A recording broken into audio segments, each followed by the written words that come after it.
دا اوداسه طریقه ده. لومړی باید که چیرې سړی ضرورت ولري هغه ضرورت پوره کړي، د روڼو بولو یا نور ضرورت ولري، د هغه ما بعد بیا اودس وچ کړي. بهترینه دا ده، بهتره طریقه دا ده چې سړی اودس په کامله توګه وچ کړي، بیا پاکي په کامله توګه راځي. ما درته وویل نبي علیه الصلاة والسلام وایي مفتاح الجنة الصلاة ومفتاح الصلاة الطهور. د جنت کلي لمونځ ده او د لمانځه کلي پاکي ده. پاکي چې څونه په ښه توګه کړي هغه وکړه. نو باید سړی په لوټه باندې یا په ډبره باندې یا په ټیشو باندې اودس وچ کړي.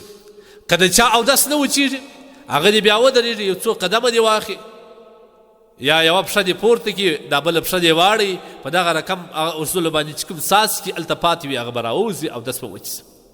بیا د هغه مع بعده بیا په اوبو باندې اودس استنجا وویل شي. د استنجا مع بعده هغه ځای بدل کړي، مخامخ و قبلې ته کښېني او بیا دا لستوڼې راپورته کړي داسې در سنګلو پورې.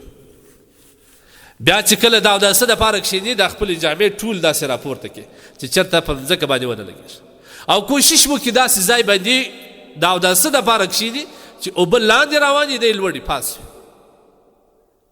نو بیا چې کله اودس شروع کړي اول به بسم الله باندې دا لاسونه پرېږدي، بسم الله والحمد لله یا بسم الله الرحمن الرحیم والحمد لله، دا دې وایي. لاسونه چې کله ومینځل بیا به په دې راسته لاس باندې د مزمزې دپاره اوبه راواخلي، خوله کې به واچي، هغه په د خوله ولغړوي، بیا به هغه توکي.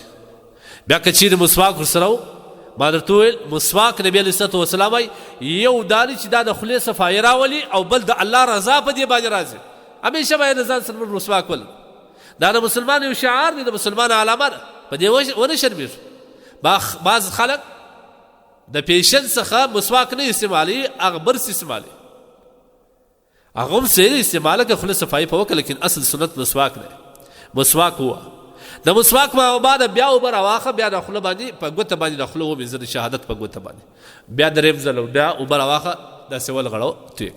بیا د هغه ما بعد استنشاق پزه اوبه راواخه په پزه باندې وه، دغه د چپه لاس خمچه ګوچې په پزه باندې کوه چې هغه نرمي د نن لندي سي. بیا داسې وکړه او بیا چې پزه داسې څوڼ کې د هغه ما بعد بیا پرېږده. بیا به اوبه راواخې دا دوه لپو کې پر مخ باندې د دغه تندي د وریښتان چې راشنه کېږي د دې ځای څخه پرېول دا لازم دی. بیا د زنې لاندې پورې د دا غوږ د نرمۍ څخه شروع کېږي، بیا د دې غوږ د نرمۍ پورې دا ټوله حصه به د مخ مینځي. او که چیرې ژیره د یو چا ده اوس نوې راغلې وه، نو هغه ژیره او پوست دا به دواړه لازم دی چې مینځي. او که چیرې ژیره ګڼه نو بیا د ژیرې پوست ته اوبه که نه رسېدلې بس خالي اوبه داسې ورپورته کړي، خلال یې کړي، دې ته خلال وایي. دا ژیره کې ګوته وهل لندې ګوتې وهل دې ته خلال وایي.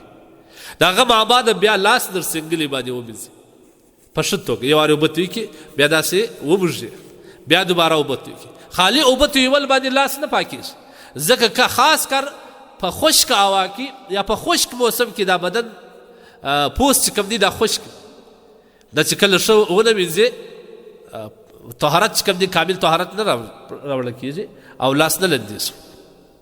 د هغه ما بعد بیا د سر مسحه وکړي، دا لاسونه به داسې ونیسي، دا درې ګوتې به سره یو ځای کړي او بیا په داسې طریقه باندې د سر څلورمه حصه مسح، په دا دوه ګوتو باندې به بیا د غوږ مسح وکړي.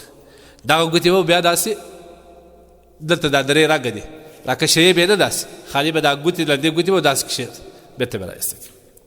بیا به چپه پښه ومینځي او بیا به راسته چې څومره په اهتمام په ښه طریقه باندې اودس کوې، هغو دې الله پاک ستا صغیره ګناه په دې اوداسه باندې معافوي، ستا صغیره ګناه. او بیا د اودس ما بعد دا کلمه خامخا یې زده کړي، اشهد ان لا اله الا الله واشهد ان محمدا عبده ورسوله اللهم اجعلني من التوابين واجعلني من المتطهرين واجعلني من العلماء الصالحين الفائزين الذين لا خوف عليهم ولا هم يحزنون. كاغني اللهم اجعلني من التوابين واجعلني من المتطهرين. دا وای بس دا اودس په کامله توګه باندې بس دا د لمانځه لپاره مهم شی دی.